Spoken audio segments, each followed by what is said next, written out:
اعوذ باللہ من الشیطان الرجیم بسم اللہ الرحمن الرحیم اللہم صلی علی محمد وعلی محمد۔ مومنین کرام، آج ہمارا موضوع ہے کہ فطرہ کس طرح نکالنا ہے، کب واجب ہوتا ہے اور کس کو دے سکتے ہیں۔ فطرے کے انشاءاللہ ہم تفصیلی احکام بیان کریں گے۔ فطرہ ایک وسیع ٹاپک ہے، کافی سوالات اس کے بارے میں آنا شروع ہو گئے ہیں کیونکہ رمضان کریم کے اینڈ میں فطرہ نکالا جاتا ہے۔ فطرہ کے احکام ہم ذکر کرنے جا رہے ہیں۔ فطرہ ہر اس پر واجب ہے جو عقل رکھتا ہے، بالغ ہے یا مالدار ہے۔ فطرہ ہر شخص پر واجب ہے جو عاقل ہے، عقل مند ہے۔ نعوذ باللہ من ذالک، مجنوں پر، دیوانے پر فطرہ واجب نہیں ہے۔ عقل مند ہے اس پر فطرہ واجب ہے، اور جو مالدار ہے، یعنی مالدار سے مراد یہ ہے کہ روز کا اس کا کھانا پینا اس کے اپنے اخراجات میں سے پورا ہو جاتا ہے اور اتنا کما لیتا ہے کہ اس کا روز کا کھانا پینا اس کے پاس موجود ہوتا ہے، تو اس پر بھی فطرہ واجب ہے۔ اور بالغ ہونا چاہیے۔ جو کفیل ہے یعنی جو گھر کا سرپرست ہے، اس کا بالغ ہونا ضروری ہے۔ جو یعنی گھر چلا رہا ہے، جو کمائی کر کے گھر چلا رہا ہے، جو فطرہ نکال رہا ہے، اس کا بالغ ہونا ضروری ہے۔ وہ اپنا بھی نکالے گا، اور اس کے بعد اس کی ذمہ داری ہے کہ جن کی کفالت کر رہا ہے، جن کے کھانے پینے کا ذمہ دار ہے، ان سب کا فطرہ اس پر واجب ہے۔ اپنا اہل و عیال کا، ملازم چاہے مومن ہو یا کافر ہو، نعوذ باللہ من ذالک، اہل و عیال میں سے بھی اگر کوئی کافر ہے نعوذ باللہ، تو ان کا فطرہ نکالے گا، اور مہمان کا بھی فطرہ نکالنا ضروری ہے۔ اہل و عیال میں سے بیوی ہے، بچے ہیں، جتنے بھی ہیں، اس بچے کا نہیں ہے فطرہ جو ماں کے شکم میں ہے، ابھی پیدا نہیں ہوا، اس کا فطرہ واجب نہیں ہے۔ ماں باپ ہیں، ان کی کفالت کر رہے ہیں، اگر وہ آپ کے پاس رہ رہے ہیں، آپ ان کے کفیل ہیں، تو ان کا بھی آپ نکالیں گے۔ اس طرح آپ کا ملازم ہے، ایک ہے، دو ہے، زیادہ ہیں، چاہے وہ مومن نہیں بھی ہے، یا آپ کا کوئی مہمان ہے۔ مہمان بھی ضروری نہیں ہے کہ مومن ہو۔ مہمان اگر عید کی رات آپ کے پاس مہمان بن کے آ گیا ہے اور وہاں اس نے آپ کے پاس رہنا ہے، تو اس کا آپ نے فطرہ نکالنا ہے، واجب ہے۔ آیا ہے، فقط کھانا کھایا ہے، چلا گیا ہے، تھوڑی دیر بیٹھا ہے، چلا گیا ہے، تو اس کا فطرہ واجب نہیں ہے۔ عید کی رات آئے، مہمان کے طور پہ آئے اور آپ کے پاس وہ رہے، رات گزارے، تو اس صورت میں وہ آپ کا مہمان شمار ہوگا، وہ مہمان جس کا فطرہ آپ پر واجب ہو جائے گا۔ عید نماز تک واجب کی نیت سے ادا کریں گے، بعد میں قربتاً اللہ۔ فطرہ واجب کب ہوتا ہے؟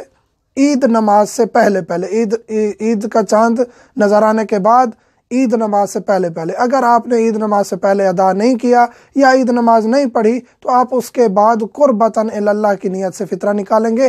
فطرہ واجب ہے، فطرہ ساقط نہیں ہوگا، فطرہ نکالنا ضروری ہے۔ یہاں سوال پیدا ہوتا ہے کہ ہم رمضان کریم میں عید سے پہلے فطرہ نکال سکتے ہیں؟ جی بالکل نکال سکتے ہیں۔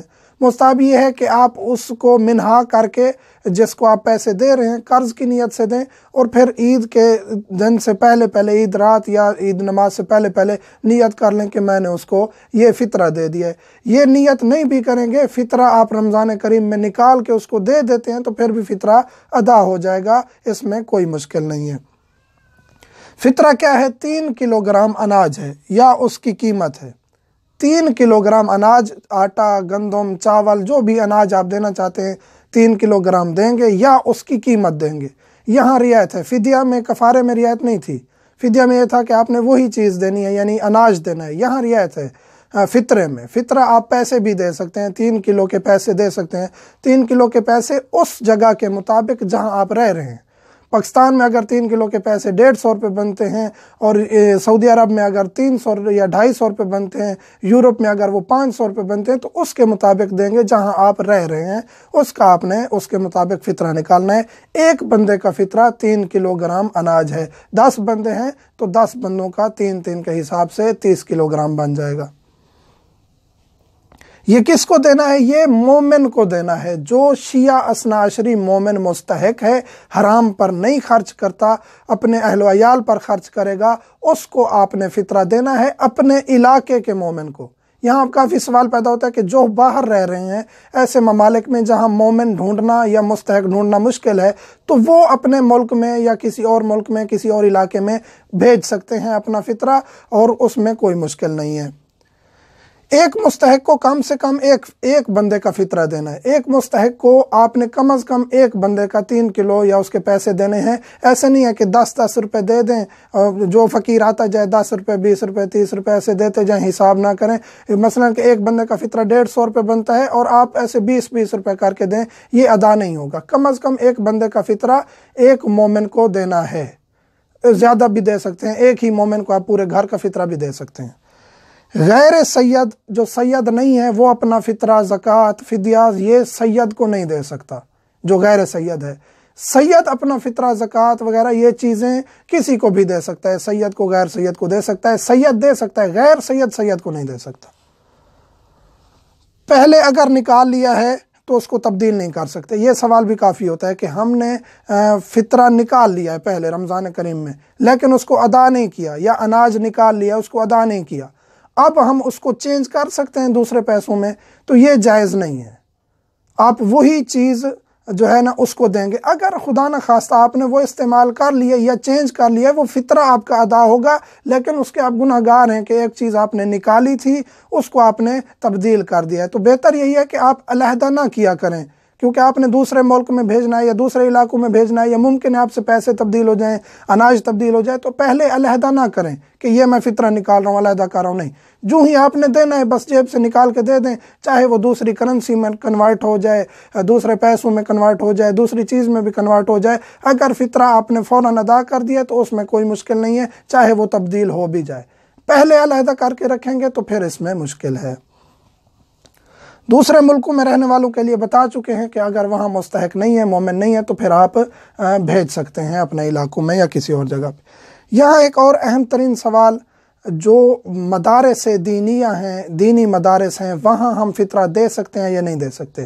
باقی مراجع عظام کے نزدیک آپ مدارس دینیہ میں فطرہ دے سکتے ہیں, اور آیت اللہ سید علی سستانی دامت ظلہ کے نزدیک آپ مدرسہ میں فطرہ نہیں دے سکتے, کیونکہ ان کے نزدیک جو طالب علم ہیں وہ مستحق نہیں ہیں, وہ فقیر نہیں ہے. فقیر سے مراد یہاں جو مستحق فدیہ میں, فطرہ میں جو مستحق کا ایک قاعدہ کلیہ کہ اس کا فقیر ہونا ضروری ہے. فقیر سے مراد یہ نہیں کہ جو پیشہ ور ہے, فقیر سے مراد یہ کہ جس کے پاس اپنا گھر کا کھانے پینے کا خرچ نہیں ہوتا. تو طالب علم کو مستقل طور پر آیت اللہ سستانی فقیر نہیں سمجھتے, کیونکہ اس نے خود طالب علمی کا پیشہ اختیار کیا ہے. اب اس کی ذمہ داری یہ ہے کہ وہ علم حاصل کرے. اگر وہاں سے اس کو کوئی اسکالرشپ مل رہا ہے ٹھیک ہے, نہیں تو وہ خود کما سکتا ہے. تو آیت اللہ سستانی کے نزدیک نہیں دے سکتے, لیکن انہوں نے احتیاط لگائی ہے. اگر آپ اس مسئلے میں کسی بھی اور مجتہد کی طرف رجوع کر کے مدرسے میں دینا چاہتے ہیں آیت اللہ سستانی کے مقلد, تب بھی آپ رجوع کر کے دے سکتے ہیں, کوئی مشکل نہیں ہے. رجوع کریں گے تو پھر آپ مدرسہ دینیہ کو دے سکتے ہیں. اسی طرح آپ کا پیش نماز ہے, وہ مستحق ہے, مومن ہے, مستحق ہے, اس کا کوئی اور ذریعہ نہیں ہے کمائی کرنے کا, فقط پیش نمازی کرتا ہے, کوئی ذریعہ نہیں ہے اس کا کمائی کرنے کا, اس کو بھی آپ دے سکتے ہیں. لیکن فطرہ آپ کسی اور جگہ پہ صرف نہیں کر سکتے, فقط اور فقط مومن مستحق کو دینا ہے. کہیں اور بھی مسجد کی تعمیر کے لیے, امام بارگاہ کی تعمیر کے لیے, کسی اور فلاحی کام کے لیے آپ فطرے کو نہیں لگا سکتے. فطرے کا ایک ہی مصرف ہے, وہ ہے مومن مستحق, جس کے پاس اپنا اور اہل و عیال کا خرچ نہیں ہے. یہاں ایک اہم ترین درخواست کرنے جا رہا ہوں مومنین سے. کافی دنوں سے پریشانی آ رہی ہے کہ واٹس ایپ پر دھڑا دھڑ سوالات آتے ہیں, ضروری غیر ضروری, تو ہم بہت مشکل ہو رہی ہے, کیونکہ میں اکیلا ہوں جواب دینے والا, اس لیے بہت مشکل ہو رہی ہے. مومنین سے درخواست کرتا ہوں, یوٹیوب چینل ہمارا شیعہ ٹاکس آزاداری, اس کے نیچے کمنٹ کریں, ایک ہی دن میں ہم وہاں جواب دے دیتے ہیں, کیونکہ وہ لکھا ہوا ہوتا ہے, ٹائپنگ کر کے ہم وہاں جواب آسانی سے دے دیتے ہیں. واٹس ایپ پہ 4-5 منٹ کی ریکارڈنگز آ جاتی ہیں, جن کے لیے وقت نکالنا مشکل ہے, اور کافی دنوں کی تاخیر ہو رہی ہے. اس وجہ سے میں معذرت چاہتا ہوں. والحمدللہ رب العالمین.